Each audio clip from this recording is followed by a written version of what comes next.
Liverpool begin their quest for a record-extending 10th League Cup. It's a competition that Jurgen Klopp has said tonight has brought him plenty of happy memories. Can it bring him glory in this competition for the second time in 3 seasons? It is a third meeting in 7 seasons between Liverpool and now Leicester City of the Championship in the League Cup, and it gets underway at Anfield at 7:45. A very good evening. Welcome along to Matchday Live, where Storm Agnes has certainly joined us, so that's great news, isn't it? The better news is that the first ever man to lift the League Cup with Liverpool, Phil Thompson, and Emil Heskey, a League Cup winner with both Liverpool and Leicester, are alongside me and safely under their brollies this evening. A question for both of you then. How has the League Cup changed in importance from the time when you lifted it as a player, Tomo, to now? I think it was always the sort of fourth in line, and that wasn't a problem, but it was still an important cup to win, and we went a long time without winning it, which was very unusual. So it was on our list, and like once we won it in '81, we went on to win it 4 times in a row. So it took on great importance. More so for these lads when I was in charge with Gerard Houllier, is we felt if we could crack it with the League Cup, that it would bring great success. And it gives you, I guess, that belief as a dressing room that you can go on and win trophies. And that season 2000-2001, you get the League Cup and think, well, everything else is possible, and so it proves. And confidence, it builds confidence. You know, when you're going into that game and going into the tournament, and you get to the final and you win it, it lifts your confidence to go on and go to another one. So we went on to obviously the FA Cup and obviously the UEFA Cup as well. Take me back then to 1981 and lifting it as captain for the first time. To do it first time as well always adds something special to an achievement, doesn't it? Well, it did. The FA Cup, go further back, 1965, it was still one of my greatest ever memories as a fan, as a player. Winning the FA Cup was wonderful. So the League Cup, once that started, yes, it was always the... There you are, you haven't aged a day. Thanks for that, Rob. Don't want to bother my nose. It was the most wonderful experience because it was my first trophy as well. So to win that, and it was a replay. It was at Villa Park, which they put a gantry up there for us to walk along to go and collect the trophy, which I thought was going to give way underneath. So all these things you remember, but just getting your hands on it for the very first time was special. Ask a lot of Liverpool fans of that era, and they'll tell you what a big game it was. Replay, West Ham at Villa's ground was huge. So beating them, I still remember it. It was a wonderful performance. Went 1-0 down. Some of the football that we played was some of the best that I ever played in any game. And for you, as we said, have won it with Leicester before you started winning trophies with Liverpool. Very late equalisers, I think a 19-year-old in the first one in 1997. And again, I guess that as a player gives you the belief that you can go onto the biggest stage in a cup final and perform. Yeah, 100%. Again, when you're looking at them sort of trophies, I think Phil touched upon it there. As a Leicester player, this is something that we want to go and win. And as the bigger clubs, they were probably thinking they could put out their second and third string teams. And we were lucky to ride that wave a little bit. We beat Arsenal, we beat Man U to go to the final, and then I got a little, was it a 2-yard screamer to take us to a replay again. Yep. So then that was at Sheffield Wednesday's yeah. Emil, I'm very disappointed we've not been able to get that goal. Honestly. It costs a few quid that we quite simply haven't got, but we've got some lovely stills which I'm sure we've seen, and we've got some memories from Emil playing for Liverpool. Before we get to that though, do you think it's become more difficult for teams like what was a Leicester? You were a very good team under Martin O'Neill, but now it seems to be, it's been Man City a lot recently, and then the last couple of years Liverpool, and then Manchester United last season. I think it's more the bigger clubs stamping their authority on each other, because that's the first trophy that can be won. So you want to really win that one, and this is what everyone's doing. And you're seeing more Liverpool v Man City v Chelsea, etc. finals. Whereas before, my last final before coming to Liverpool was Leicester versus Tranmere. So you wouldn't have thought that. You know, but now the bigger clubs are wanting to win that because it's stamping their authority early on. I think all the big clubs in the early rounds, I think they've always played a sort of lesser team, if you want, to give others to blood them.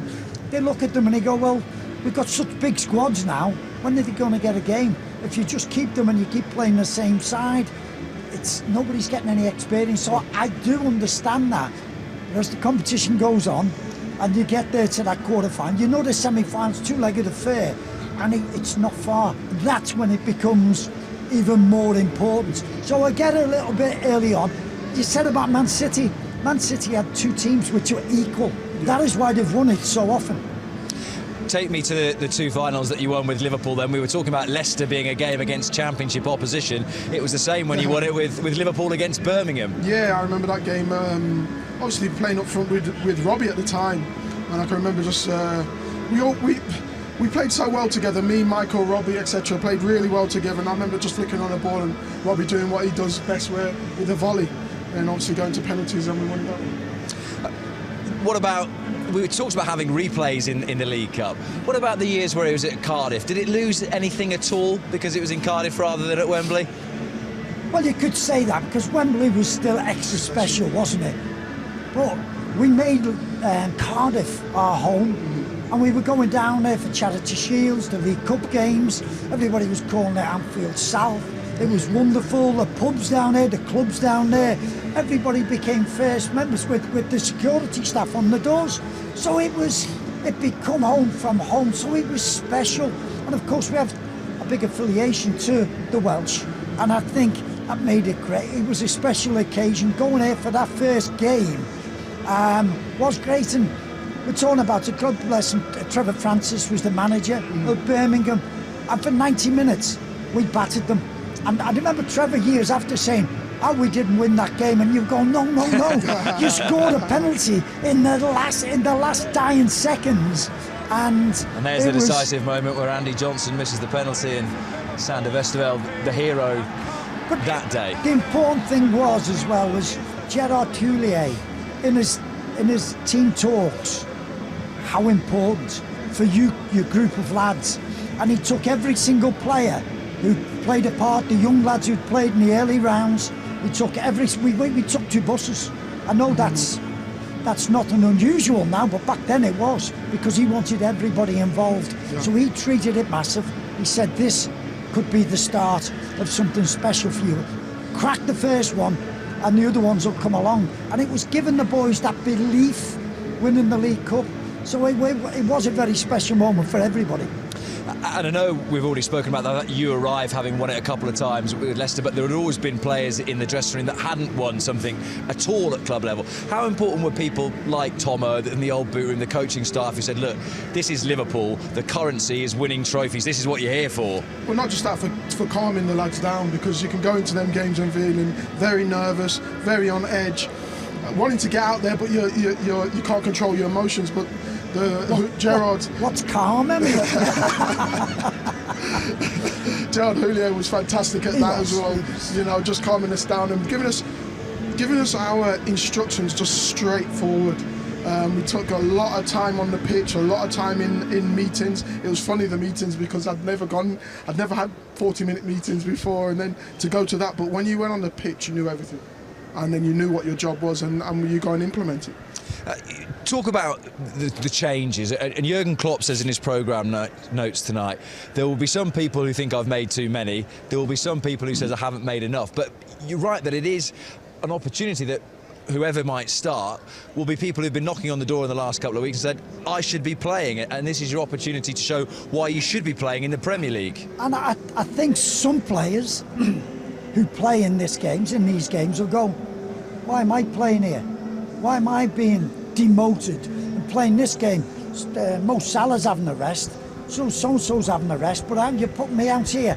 No, it's not. You want to play. We have massive squads now, and everybody needs a chance to play, to get up to speed, and these are the games for it. You put them out in the early rounds, and you look at them, you're going, this team should be winning it. And once we've seen the team, when we got it just before, you went, that should be winning this game against Leicester. You might come unstuck, but I would look at it and I was like, I understand it, and people do. When you win it, it's like last week when he made the changes against Lask.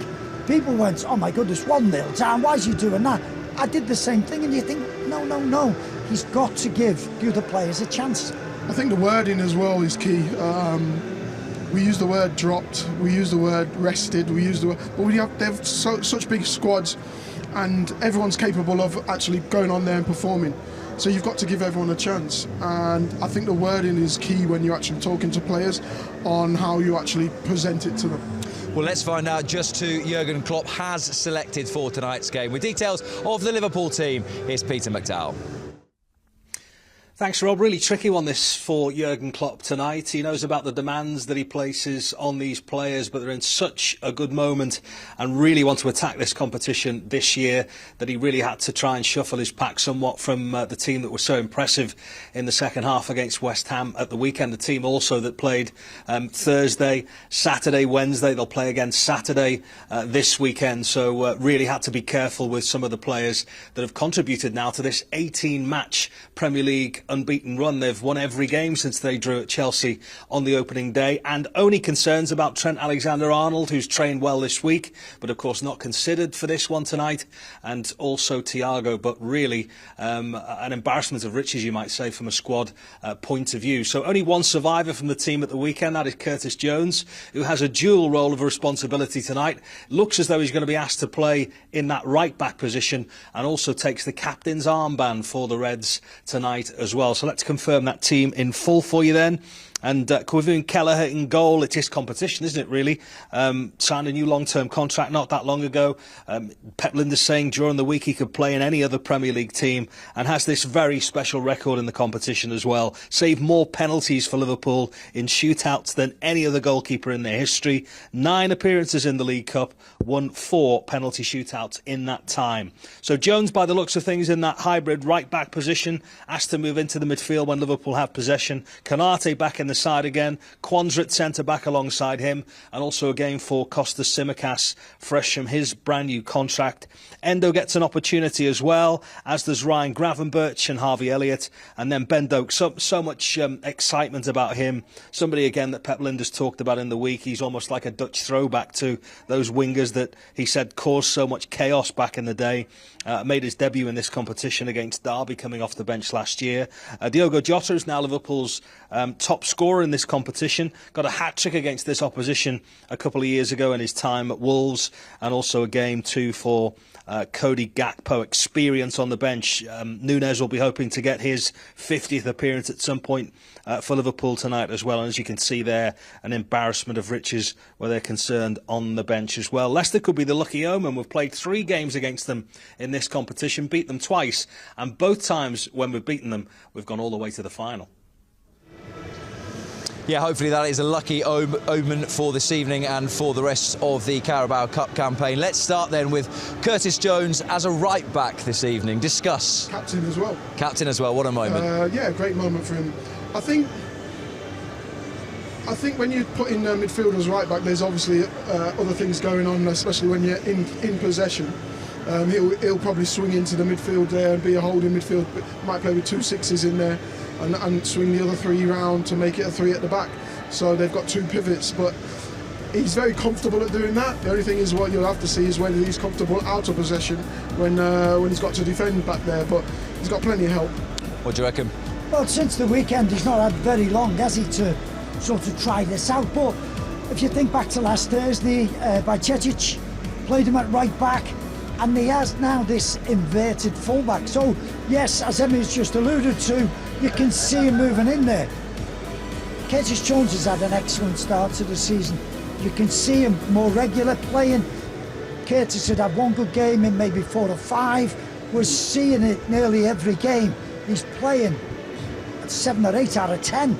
So his performance levels are there.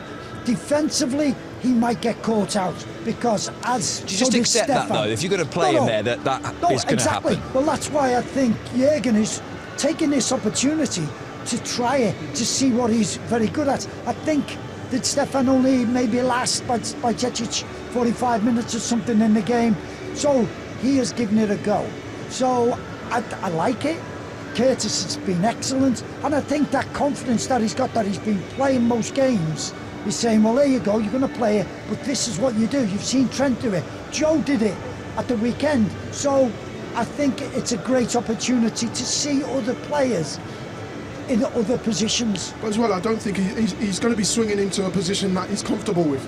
So it's not like he's going to be coming from right back into a midfield that he's not used to. He's coming into his own position. It's just that he's starting from a different position. Because actually, that's what you'd probably say about Gomez in the Wolves Yes. game. He was asked to step into midfield, and that was the area where he didn't look quite as comfortable. Uncomfortable, and you're I wouldn't say get found out, but you soon see who is comfortable on the ball, who can receive the ball and be a 360 looking over their shoulder, whereas usually you just see that position right in front of you. So it's difficult at times. Curtis is a good passer of the ball.